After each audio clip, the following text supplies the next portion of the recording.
Hello दोस्तों, good morning. स्वागत है एक बार फिर से आप सभी का एमजेटी एजुकेशन में। दोस्तों आज है 16 सितंबर। आज की वीडियो में हम लोग बात करेंगे 16 सितंबर 2021 के करंट अफेयर के सभी इंपॉर्टेंट क्वेश्चंस के बारे में। पूरी वीडियो ध्यान से देखिएगा, पूरी वीडियो डिटेल में आपको समझाई गई है। अगर वीडियो पसंद आए वीडियो को लाइक और शेयर जरूर कर देना, चैनल को सब्सक्राइब कर लेना, बेल आइकन को प्रेस कर लेना, जिससे आने वाली सभी वीडियोज का नोटिफिकेशन आप तक पहुँचता रहे। इस वीडियो की पीडीएफ फाइल आपको मिल जाएगी हमारे एप्लीकेशन एमजेटी ऐप पर, तो गूगल प्ले स्टोर पर जाकर के आप एमजेटी ऐप जरूर इंस्टॉल कीजिए। चलिए बात करते हैं दोस्तों लास्ट डे के क्वेश्चंस की। लास्ट डे का मेरा पहला क्वेश्चन था आपसे, सिजदा और पाबोस की शुरुआत किसने की थी? तो इसकी शुरुआत बलबन ने की थी। इसी ने लौह और रक्त की नीति अपनाई थी। भूमध्य सागर का प्रकाश स्तंभ कहते हैं स्ट्रॉम्बेली वोल्केनो को, जो कि है इटली में। सैटेलाइट फोन यूज करने वाला भारत का पहला नेशनल पार्क है काजीरंगा नेशनल पार्क, जो कि एक सींग वाले गैंडे के लिए फेमस है। सूरजताल और चंद्रताल झील दोस्तों हिमाचल प्रदेश में स्थित है। भोजताल झील जो है वो भोपाल में स्थित है। बाकी जितनी भी ताल से रिलेटेड जो झीलें हैं वो सभी की सभी हैं उत्तराखंड में स्थित। क्लियर? चलिए बात करते हैं आज के दिन के पहले क्वेश्चन की। आज का हमारा पहला क्वेश्चन है, हाल ही में अंतर्राष्ट्रीय लोकतंत्र दिवस कब मनाया गया? तो अभी हाल ही में अंतर्राष्ट्रीय लोकतंत्र दिवस दोस्तों 15 सितंबर को मनाया गया। 15 सितंबर को इंटरनेशनल डे ऑफ डेमोक्रेसी मनाया जाता है। दुनिया भर में डेमोक्रेसी को लेकर के, लोकतंत्र को लेकर के अवेयरनेस फैलाने के लिए कई देश ऐसे भी हैं जहां पर अभी भी लोकतंत्र नहीं है, राजतंत्र चलता है। वहां पर भी डेमोक्रेसी के महत्व को बताने के लिए ये दिवस मनाया जाता है। प्रत्येक वर्ष 15 सितंबर को मनाया जाता है। अच्छा, 15 सितंबर को दोस्तों एक और दिवस मनाया जाता है, इंजीनियर्स डे। तो वो भी आपको याद रखना है, वो एम विश्वेश्वरैया जी की जयंती पर मनाया जाता है। उसको कल मैं आपको डिटेल में बताऊंगा, क्योंकि एम विश्वेश्वरैया जी से बहुत सारे ऐसे पॉइंट हैं जो बताने लायक हैं और पूछे जा सकते हैं आपके एग्जाम में। फिलहाल बात करते हैं डेमोक्रेसी के बारे में। तो डेमोक्रेसी डे दोस्तों 2008 से मनाया जाना शुरू हुआ है। पहली बार 2008 में मनाया गया था। इसकी घोषणा यूनाइटेड नेशन की जनरल असेंबली के द्वारा 2007 में ही की गई थी। इस बार की इसकी थीम रखी गई है, strengthening democratic resilience in the face of future crisis. ये है इस बार की थीम। क्लियर? अच्छा, लोकतंत्र सूचकांक में दोस्तों टॉप पर कौन है ये पूछा जाता है। तो टॉप पर है दोस्तों नॉर्वे। नॉर्वे अंतर्राष्ट्रीय लोकतंत्र सूचकांक में टॉप पर बना हुआ है। भारत की पोजीशन भी पूछी जाएगी, तो भारत की पोजीशन है 53वीं। Okay, 53rd। चलिए अगला क्वेश्चन देखते हैं। अगला क्वेश्चन है, हाल ही में पहली बार क्वाड समूह शिखर सम्मेलन कहाँ आयोजित होगा? दोस्तों क्वाड समूह शिखर सम्मेलन पहली बार वाशिंगटन डीसी के व्हाइट हाउस में आयोजित हो रहा है। व्हाइट हाउस के हाउस में, जो कि अमेरिका का दोस्तों प्रेसिडेंट का हाउस होता है, प्रेसिडेंट निवास होता है, वहाँ पर आयोजित होगा पहली क्वाड समूह का शिखर सम्मेलन या कहें समिट। ठीक है, ये देखिए पहली बार दोस्तों ये ऑफलाइन तरीके से आयोजित कराया जा रहा है। इससे पहले अभी मार्च 2021 में क्वाड की बैठक हुई तो थी, लेकिन वो वर्चुअल बैठक थी। क्या थी? वर्चुअल बैठक थी। इस बार अभी जो होगा वो फिजिकल रूप से होगा। कहाँ पर होगा? व्हाइट हाउस में। इसमें देखिए ये 4 लीडर्स शामिल होने वाले हैं, क्योंकि आप जानते हैं क्वाड ग्रुप में दोस्तों कौन कौन से देश हैं? भारत है, अमेरिका है, जापान है और है ऑस्ट्रेलिया। तो इन चारों देशों के जो रिप्रेजेंटेटिव हैं, जो बड़े पद हैं राष्ट्राध्यक्ष टाइप वाले, जैसे भारत के prime minister Narendra Modi, America के प्रेसिडेंट जो बाइडेन और जापान के योशिहिदे सुगा और ऑस्ट्रेलिया के पीएम दोस्तों स्कॉट मॉरिसन, ये सभी इस क्वाड ग्रुप की मीटिंग में हिस्सा लेंगे। ये क्वाड समिट होगी दोस्तों 24 सितंबर को। कब होगी? 24 सितंबर को। तो इसको याद रखना है आपको। अच्छा, जब से जो बाइडेन दोस्तों नए प्रेसिडेंट बने हैं तब से प्रधानमंत्री नरेंद्र मोदी जी उनसे मुलाकात नहीं की है। तो इसी मीटिंग के बहाने उनसे पहली बार मुलाकात होगी। तो पहली बार जब मुलाकात होती है दोस्तों तभी वो पूछा जाता है एग्जाम में कि जो बाइडेन से पहली बार मुलाकात नरेंद्र मोदी जी की आधिकारिक रूप से या कहें औपचारिक रूप से कब हुई? तो दोस्तों अभी होगी ये क्वाड ग्रुप की मीटिंग में। ओके, अच्छा एक और पॉइंट याद रख लेना आपको, पीएम मोदी इस क्वाड ग्रुप की मीटिंग के जस्ट एक दिन बाद यानी 25 सितंबर 2021 को न्यूयॉर्क में यूनाइटेड नेशन की जनरल असेंबली को भी ये संबोधित करने वाले हैं। तो ये भी एक पॉइंट आपको याद रखना चाहिए। देखिए ये क्वाड ग्रुप के सदस्य हैं भारत, अमेरिका, ऑस्ट्रेलिया और जापान। अभी अमेरिका ने एक और क्वाड ग्रुप अपना बनाने की घोषणा किया है कि वो एक और क्वाड ग्रुप बनाएगा। उसमें क्या क्या होगा? उसमें दोस्तों उज्बेकिस्तान होगा, अफगानिस्तान होगा, अमेरिका होगा और होगा पाकिस्तान। उसमें भारत नहीं होगा। लेकिन ये वाला जो जो क्वाड ग्रुप है ये चाइना को काउंटर करने के लिए है। बेसिकली किसके लिए? चाइना को काउंटर करने के लिए है, जिसमें भारत है। ठीक है, चलिए अगला क्वेश्चन देख लेते हैं। हाल ही में किस बैंक को राजभाषा कीर्ति पुरस्कार मिला? तो अभी हाल ही में पंजाब नेशनल बैंक और यूनियन बैंक ऑफ इंडिया, इन दोनों को यानी पीएनबी और यूबीआई, इन दोनों बैंकों को दोस्तों राजभाषा कीर्ति पुरस्कार सम्मान दिया गया है। राजभाषा कीर्ति पुरस्कार दोस्तों राजभाषा हिंदी को बढ़ावा देने के लिए दिया जाता है और 14 सितंबर को दिया गया है, यानी हिंदी दिवस के दिन दिया गया है केंद्रीय मंत्री अमित शाह जी के द्वारा। अच्छा, पीएनबी दोस्तों लगातार चौथी बार ये टॉप पर अवार्ड पाया हुआ है। Punjab national bank, Punjab national bank आप जानते होंगे भारत में पूर्णतः भारतीयों द्वारा स्थापित सबसे पहली बैंक है। ये पूरी तरीके से भारतीयों द्वारा स्थापित मई 1894 में स्थापित की गई थी लाला लाजपत राय जी के द्वारा। हेडक्वार्टर्ड है नई दिल्ली में और सीईओ हैं Mallika Arjun Rao. Union Bank of India के बारे में बात करें तो ये 1919 में स्थापित हुआ था। 1919 में ही दोस्तों इंटरनेशनल लेबर ऑर्गेनाइजेशन स्थापित हुआ था। ठीक है, 1894 के 2 साल बाद ओलंपिक की शुरुआत हुई थी। 1894 दोस्तों इंटरनेशनल ओलंपिक कमेटी की स्थापना हुई थी। इस प्रकार से सन वाइज, डेट वाइज भी आप लोग बहुत सारी चीज़ें रिलेट कर सकते हैं। फिलहाल यूबीआई का हेडक्वार्टर मुंबई में है। सीईओ इसके राज किरण रॉय हैं। कौन है? राज किरण रॉय। क्लियर। अगला क्वेश्चन देखते हैं। हाल ही में किस यूपीआई ने फास्ट टैग आधारित मेट्रो पार्किंग सुविधा शुरू की? तो अभी हाल ही में दोस्तों पेटीएम ने, पेटीएम यहाँ पर यूपीआई नहीं, पेमेंट बैंक कर लीजिएगा, पेटीएम पेमेंट बैंक ने दोस्तों एक यूनिक तरीके की सुविधा शुरू की है। फास्टैग बेस्ड मेट्रो पार्किंग सुविधा शुरू की है। ये दिल्ली मेट्रो सेक्टर में दोस्तों शुरू किया जाएगा। फास्टैग बेस्ड एक पार्किंग सिस्टम होगा। अभी तक आप फास्टैग का यूज़ कहाँ पर करते थे? टोल टैक्स वगैरह देने में। अब फास्टैग का यूज़ किया जाएगा पार्किंग के लिए भी। मेट्रो बेस्ड पार्किंग ये सुविधा होगी। भारत में पहली बार ऐसा हो रहा है। दिल्ली मेट्रो के सहयोग से, डीएमआरसी के सहयोग से पेटीएम पेमेंट बैंक ने इसे शुरू किया है और डीएमआरसी के कश्मीरी गेट मेट्रो स्टेशन पर यह शुरू किया जाएगा सबसे पहली बार। यानी कि किसी को अपनी गाड़ी, किसी को अपना बाइक वगैरह जो भी पार्क करना होगा तो वो फास्टैग से वो स्लिप लेगा यानी रसीद कटाएगा और उसके बाद वहाँ पर पार्क करेगा। ठीक है, तो ये ऑनलाइन ही हो जाएगा पेटीएम के थ्रू। तो ये बहुत ही यूनिक फीचर है, भारत में पहली बार ऐसा है। अच्छा, फास्टैग जारीकर्ता के मामले में अगर पूछा जाए तब भी उसमें पेटीएम जो है वो टॉप पर है। फास्टैग सबसे ज़्यादा जारी इसने नहीं किया है। पेटीएम पेमेंट बैंक लिमिटेड के एमडी और सीईओ हैं सतीश कुमार गुप्ता जी। पेटीएम की अगर सिर्फ बात करें तो इसकी स्थापना 2010 में हुई थी और नोएडा उत्तर प्रदेश में इसका हेडक्वार्टर है, नोएडा यूपी में। और विजय शेखर शर्मा जी दोस्तों इसके करंट टाइम पर हैं सीईओ। देखिए, पेटीएम ओवरऑल के सीईओ हैं Vijay Shekhar Sharma, Paytm Payment Bank Limited के सीईओ हैं सतीश कुमार गुप्ता। विजय शेखर शर्मा जी इसी के फाउंडर और सीईओ हैं, यानी इन्होंने ही इसको स्थापित किया था। अगला क्वेश्चन देखते हैं। हाल ही में एशिया ओलंपिक काउंसिल के कार्यकारी अध्यक्ष कौन नियुक्त किए गए? तो कार्यकारी अध्यक्ष नियुक्त किए गए राजा Randhir Singh ji, Asian Olympic council के। ये एग्जीक्यूटिव चेयरमैन होंगे।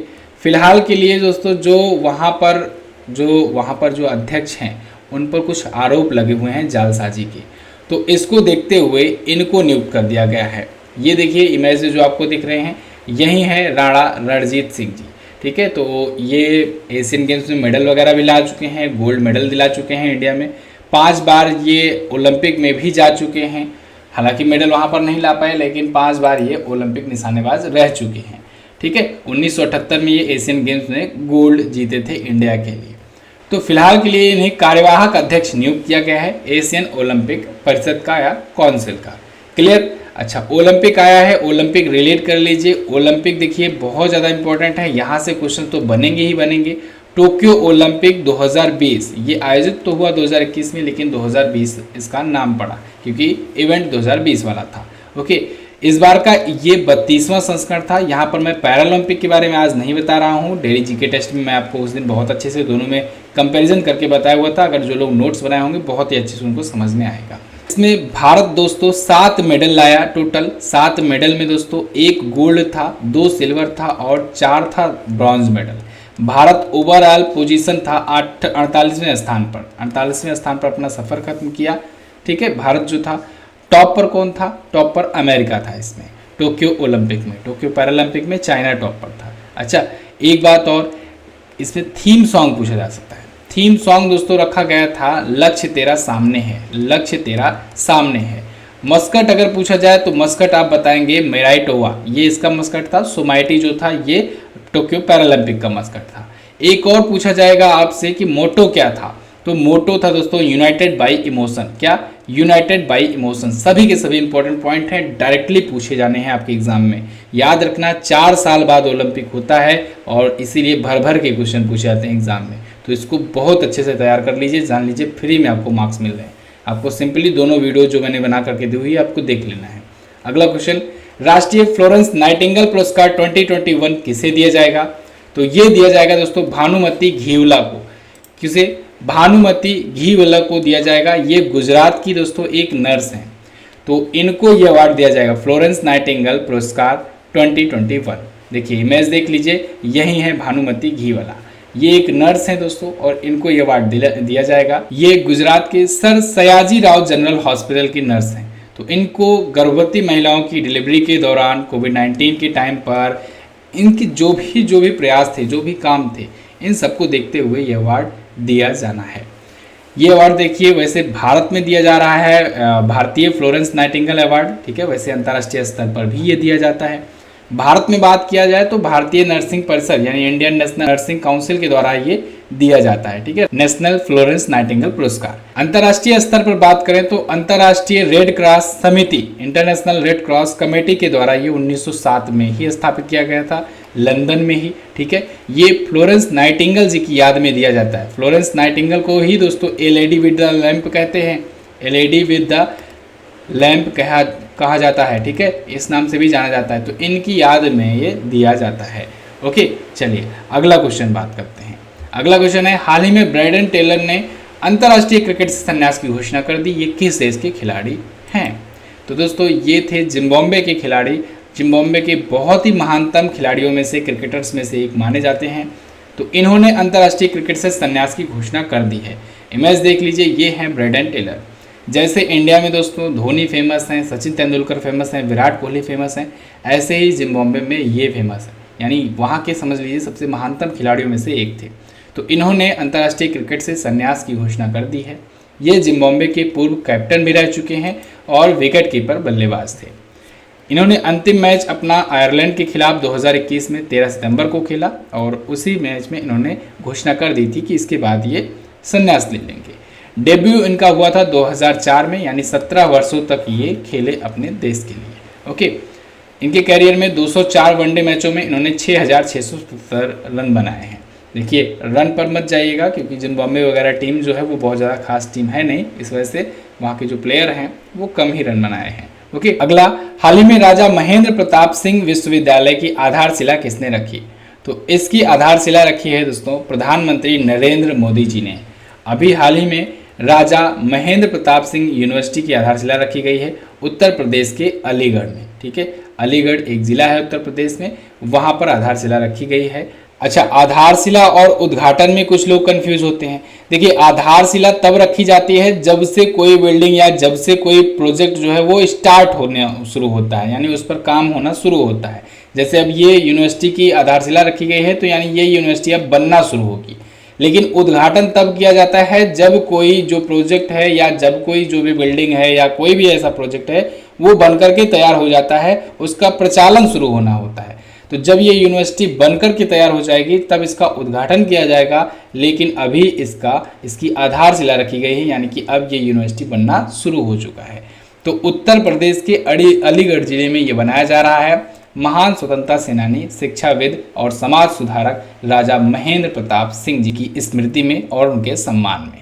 अच्छा, अलीगढ़ के ताले बहुत फेमस है, ये भी ध्यान रखना चाहिए आपको। आगे बढ़ने से पहले आपको बताना चाहूँगा एसएससी जीडी का बैच आया हुआ है, बहुत सारे बच्चों ने लिया है, आप भी इसे ले सकते हैं। हिंदी और इंग्लिश दोनों लैंग्वेज में अवेलेबल है। 2 साल की वैलिडिटी के साथ ये कोर्स आपको मिल जाता है। इसके साथ ही आपको हर एक महीने की फ्री में करंट अफेयर की ई बुक भी दी जाती है हिंदी और इंग्लिश दोनों लैंग्वेज में, तो आप उसे भी ले सकते हैं। अभी अगर आप MZT 100 कूपन कोड यूज़ करते हैं तो 100 रेट्स का आपको एक्स्ट्रा डिस्काउंट मिल जाएगा। हर एक सब्जेक्ट पूरा डिटेल में कवर कराया गया है। हिंदी और इंग्लिश के साथ साथ आपको नोट्स प्रोवाइड कराई जाती है दोनों लैंग्वेजेस में, और हर एक चैप्टर का मॉक टेस्ट प्रोवाइड कराया जाता है। ज़्यादा जानकारी के लिए आप MZT ऐप पर जाइएगा, व्हाट्सएप का नंबर दिया गया है, आप वहाँ से भी संपर्क कर सकते हैं। इसके अलावा आप 2350 वन लाइनर करंट अफेयर की ई बुक भी चेक कर सकते हैं। बात करते हैं अगले क्वेश्चन की। हाल ही में किसे यूनेस्को साक्षरता पुरस्कार प्रदान किया गया? तो यूनेस्को साक्षरता पुरस्कार 2021 प्रदान किया गया दोस्तों राष्ट्रीय मुक्त विद्यालयी शिक्षा संस्थान को, यानी national institute of open schooling को, राष्ट्रीय मुक्त विद्यालय शिक्षा संस्थान को यूनेस्को के द्वारा ये अवार्ड दिया जाता है। यूनेस्को इंटरनेशनल लिटरेसी प्राइज या साक्षरता पुरस्कार 2021 के लिए दिया गया है। नॉमिनेशन बहुत ज़्यादा आए थे, उसमें चुना गया है NIOS को। ओके, ये पुरस्कार दोस्तों ओपन यूनिवर्सिटीज़ के थ्रू जो विकलांग व्यक्ति होते हैं, विकलांग छात्र होते हैं, ऐसे बच्चों को पढ़ाने के लिए जो भी कार्य किए जाते हैं ऐसी संस्थाओं को दिए जाते हैं ये अवार्ड। किसके द्वारा? यूनेस्को के द्वारा। यूनेस्को के द्वारा दिया जाता है। अच्छा, इसका एक और नाम है किंग सेजोंग साक्षरता पुरस्कार, तो इसका भी नाम आपको याद रखना है। यूनेस्को के बारे में बात करें तो इसका फुल फॉर्म होता है United Nations educational scientific and cultural organisation. स्थापना हुई थी 1945 में, पेरिस फ्रांस में ये हेडक्वार्टर्ड है। आंद्रे अजोले जी हैं इसके वर्तमान में अध्यक्ष। पेरिस में ही दोस्तों FATF का भी हेडक्वार्टर है, फाइनेंशियल एक्शन टास्क फोर्स का, याद रखना चाहिए आपको। अगला क्वेश्चन, टाइम मैगजीन की 100 सबसे प्रभावशाली लोगों की लिस्ट में किस भारतीय को शामिल किया गया? तो दोस्तों टाइम मैगजीन ने अभी हाल ही में 100 मोस्ट इन्फ्लुएंसिंग पर्सनालिटीज़ की लिस्ट जारी की है, जिसमें प्रधानमंत्री नरेंद्र मोदी, ममता बनर्जी जी, अदार पूनावाला, इन तीनों को शामिल किया गया है भारत की तरफ से टाइम मैगजीन की 100 मोस्ट इन्फ्लुएंशियल पीपल्स की लिस्ट में। ओके, 2021 में। देखिए यहाँ पर एक और आपको तस्वीर दिख रही है, ये मुल्ला बरादर की है। मुल्ला बरादर कौन है? ये तालिबान जो अभी बना हुआ है नया नया देश अफगानिस्तान पर कब्जा करके, उसके ये डिप्टी PM हैं, उप प्रधानमंत्री हैं। फिलहाल अभी तो ये गायब चल रहे हैं, दिखाई नहीं दे रहे हैं। इस पर भी आप मीडिया में बहुत सारी खबरें भी देख रहे होंगे, लेकिन अभी फिलहाल वहाँ पर ये उप प्रधानमंत्री नियुक्त हुए हैं और काफ़ी ज़्यादा चर्चे में हैं, तो इनको भी इस लिस्ट में शामिल किया गया है। हम लोग का इस क्वेश्चन में ज़्यादा फोकस रहेगा इंडिया पर कि इंडिया में किसको किसको शामिल किया गया है, क्योंकि दुनिया भर के तमाम नेताओं को इसमें शामिल किया गया है। देखिए जो बाइडन हैं, कमला हैरिस को भी शामिल किया गया है, एंजेला मार्केल भी हैं, ठीक है। और कई प्रकार की इसमें कैटेगरी होती हैं, जैसे कि इसमें सेलिब्रिटी की अलग कैटेगरी होती है, पायनियर्स की कैटेगरी होती है, नेताओं की कैटेगरी होती है, ठीक है। फिलहाल हम लोग इंडिया में अगर बात करें तो देखिए इंडिया में 4 व्यक्ति ऐसे हैं जिनको इस लिस्ट में शामिल किया गया है। चारों की फोटो आपके सामने है। देखिए पहली फोटो तो आप जानते हैं हमारे प्राइम मिनिस्टर नरेंद्र मोदी जी, दूसरी भी आप पहचानते होंगे पश्चिम बंगाल की CM ममता बनर्जी, तीसरी में अगर बात करें तो सीरम इंस्टीट्यूट ऑफ इंडिया के दोस्तों CEO हैं अदार पूनावाला, जिनकी ही कंपनी ने कोविशील्ड का निर्माण किया। कोविशील्ड वैक्सीन आप जानते ही होंगे, कोविड-19 की वैक्सीन है। और चौथी जो पर्सन है ये है मंजूषा P कुलकर्णी। कौन? मंजूषा P कुलकर्णी। ये दोस्तों Asian Pacific policy and planning council की हैं वर्तमान में एग्जीक्यूटिव डायरेक्टर। तो यहाँ पर लिखित में भी दिया गया है नाम, आप आसानी से पढ़ सकते हैं। ये जो नोट्स दिया जाएगा आपको, तो नोट्स के थ्रू भी आप तैयार कर सकते हैं। मंजूषा P कुलकर्णी हैं, अदार पूनावाला हैं, नरेंद्र मोदी जी हैं और ममता बनर्जी, ये 4 भारतीय इसमें शामिल हैं। तालिबान के उप प्रधानमंत्री मुल्ला बरादर भी हैं, ये भी पूछा जा सकता है। ओके, अच्छा अभी हाल ही में द मॉर्निंग कंसल्ट ने एक अपनी रिपोर्ट जारी की थी, इसमें भी इसने दुनिया के लोकप्रिय नेताओं की लिस्ट जारी की थी। इसमें प्रधानमंत्री नरेंद्र मोदी जी दोस्तों दुनिया के सबसे लोकप्रिय नेता बताए गए थे, तो ये भी आपको याद रखना चाहिए, सबसे इंपॉर्टेंट ये पॉइंट है। ओके, तो बस दोस्तों ये तो थी हमारे आज के दिन की टॉप 10 करंट अफेयर के क्वेश्चंस। आई होप आपको वीडियो पसंद आई होगी। अगर वीडियो पसंद आई है तो वीडियो को कर दीजिएगा लाइक, शेयर कर दीजिएगा अपने दोस्तों के पास, और चैनल को अगर सब्सक्राइब नहीं किए हो तो सब्सक्राइब करके बेल आइकन को प्रेस कर लो, जिससे आने वाली सभी वीडियोज का नोटिफिकेशन आप तक पहुंचता रहे। इस वीडियो की PDF फाइल और डिटेल्स के साथ क्विज दोस्तों मिलेगी आपको हमारे एप्लीकेशन MZT ऐप पर। गूगल प्ले स्टोर पर जाना है, आपको MZT एप्लीकेशन डाउनलोड करना है। डिटेल्स के साथ फ्री में PDF आपको यहाँ पर मिल जाएगी, फ्री में आपको क्विज मिल जाएगी, हमारे ई-बुक्स आप चेक कर सकते हैं, वीडियो कोर्सेज चेक कर सकते हैं, मॉक टेस्ट चेक कर सकते हैं, बहुत सारे स्टडी मटेरियल फ्री में अवेलेबल हैं, इनको भी आप चेक कर सकते हैं। अच्छा, डेली इवनिंग में दोस्तों 7 PM पर होता है डेली जीके का टेस्ट, जिसमें मैं आपका जीके तैयार कराता हूँ। जीके बहुत ही तेजी के साथ लोगों का बूस्ट हो रहा है, लगातार उसमें ज़्यादा से ज़्यादा लोग जुड़ते जा रहे हैं, आप लोग भी उसमें जुड़िए। डेली इवनिंग में 7 PM पर लाइव क्लास होती है जीके के टेस्ट की। अच्छा, जो लोग पुरानी क्लास को नहीं देखे हो अभी तक, उसको देख लेना, डिस्क्रिप्शन में आपको लिंक मिल जाएगा। बहुत सारी चीज़ें आपकी तैयार हो जाएंगी, डायरेक्टली एग्जाम में वैसे ही क्वेश्चंस पूछे जाने हैं। तो डेली इवनिंग में 7 PM पर आप लोग सब लोग तैयार रहा कीजिएगा। ओके, चलिए बात करते हैं क्वेश्चन ऑफ द डे की। आज का पहला क्वेश्चन आपके लिए, सत्य शोधक समाज की स्थापना किसने की? अगला, अमृतसर की स्थापना किसने की? गारसोप्पा जलप्रपात किस नदी पर बना हुआ है? और इटावा लायन सफारी किस राज्य में स्थित है? सभी के सभी क्वेश्चन मोस्ट इंपॉर्टेंट हैं, इनके बारे में जो भी पता हो डिटेल में जरूर आंसर करना। इस वीडियो की अगर आप वन लाइनर चाहते हो तो वन लाइनर के लिए आप हमारे टेलीग्राम ग्रुप को ज्वाइन कर लो। टेलीग्राम पर जाना है आपको और MZT एजुकेशन लिख करके सर्च करना है। 23,400 से ज़्यादा उसमें सब्सक्राइबर जुड़े हुए हैं, आपको उसी ग्रुप को ज्वाइन कर लेना है और वहीं पर आपको वन लाइनर के रूप में हिंदी और इंग्लिश दोनों में भेज दिया जाएगा। डिटेल PDF आपको भेज जाएगी एप्लीकेशन पर, तो आप एप्लीकेशन से डाउनलोड कर सकते हो। वीडियो को एंड तक देखने के लिए दोस्तों बहुत बहुत धन्यवाद।